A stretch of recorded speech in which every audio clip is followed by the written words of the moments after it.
अमेठी कांग्रेस प्रत्याशी किशोरी लाल शर्मा के समर्थन में प्रियंका गांधी ने की जनसभा।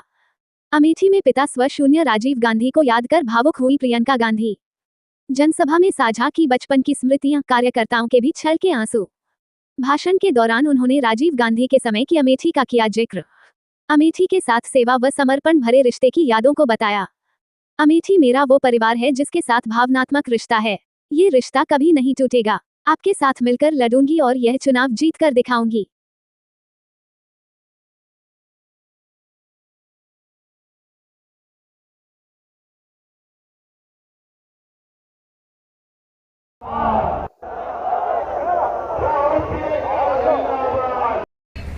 किसी इंसान को पूजा तो वो मेरे पिताजी राजीव गांधी थे।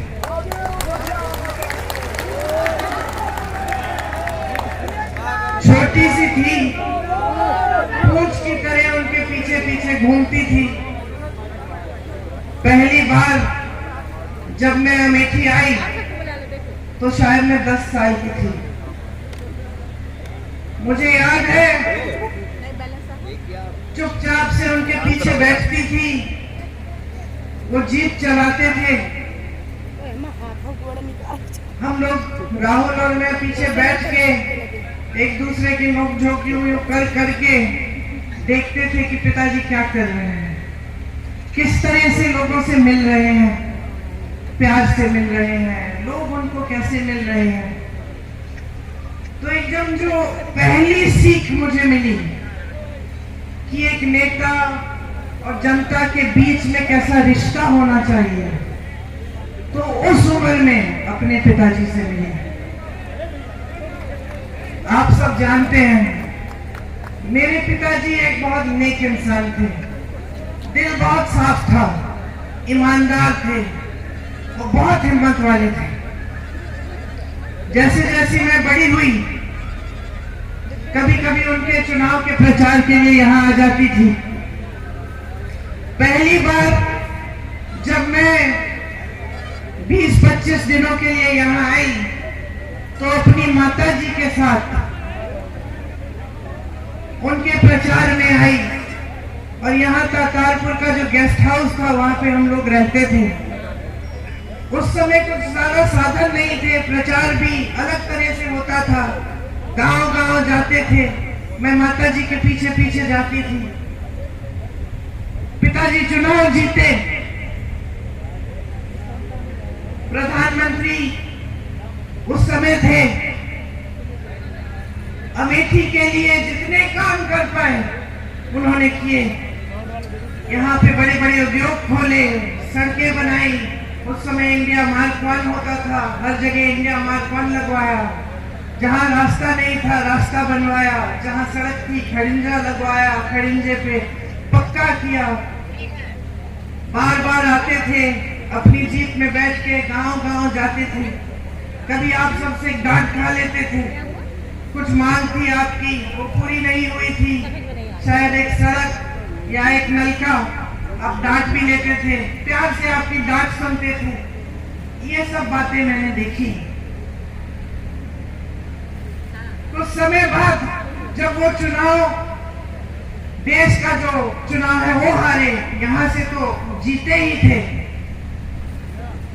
तो उनके ऊपर काफी, मतलब उनकी सुरक्षा की काफी ये संदेह था कि कोई कुछ करेगा उनको। उनकी माताजी की हत्या हो चुकी थी, हम सब ने बचपन में वो देखा था, वो क्षण देखा था। अब मैं 17-18 साल की थी, पिताजी के लिए प्रचार किया था। पिताजी जो बड़ा चुनाव है वो हार गए, लेकिन अमेठी से फिर भी जीते थे। सुरक्षा की बड़े सवाल थे। हफ्ते में 5 दिन व्रत रखती थी कि पिताजी सही सलामत घर आ जाए। एक बार तो मौन व्रत भी रखने लग गई। पिताजी ने कहा, तुमने आज ये दिन क्यों, इतवार के दिन? उन्होंने कहा, ये दिन क्यों चुना तुमने मौन होने के लिए? इसी दिन कुछ घंटे मिलते हैं तुमसे बात करने के, बाकी समय में काम करता रहता हूँ। पिताजी ने हारने के बाद मेरे ख्याल से दुगना या 3 गुना काम किया होगा जितना उन्होंने जीतने के समय किया। जनता के बीच जाते थे, सद्भावना यात्रा की, रात के 4:30 बजे तक 3 बजे तक काम करते थे। मैं तब तक नहीं सोती थी जब तक उनकी चप्पल की आवाज मेरे कमरे के बाहर से गुजरती थी।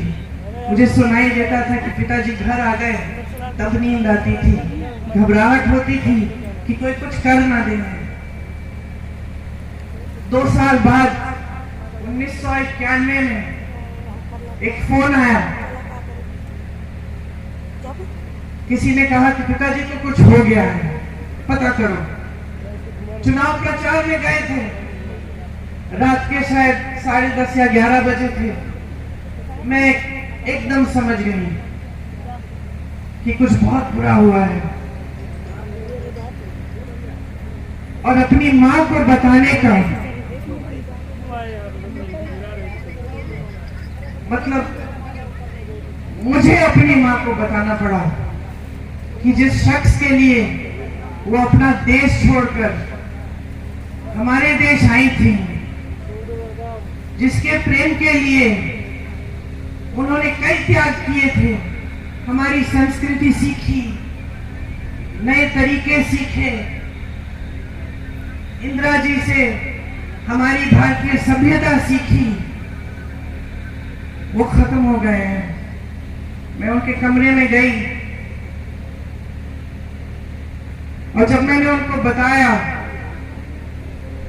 तो उनकी आंखों में जो मैंने देखा, जैसा एक अंधेरा सा छा गया। और मैं आपको ये बात बता सकती हूँ कि उस दिन के बाद मैंने अपनी माँ की हंसी कभी उस तरह नहीं सुनी जैसे जब हंसती थी जब पिताजी होते थे।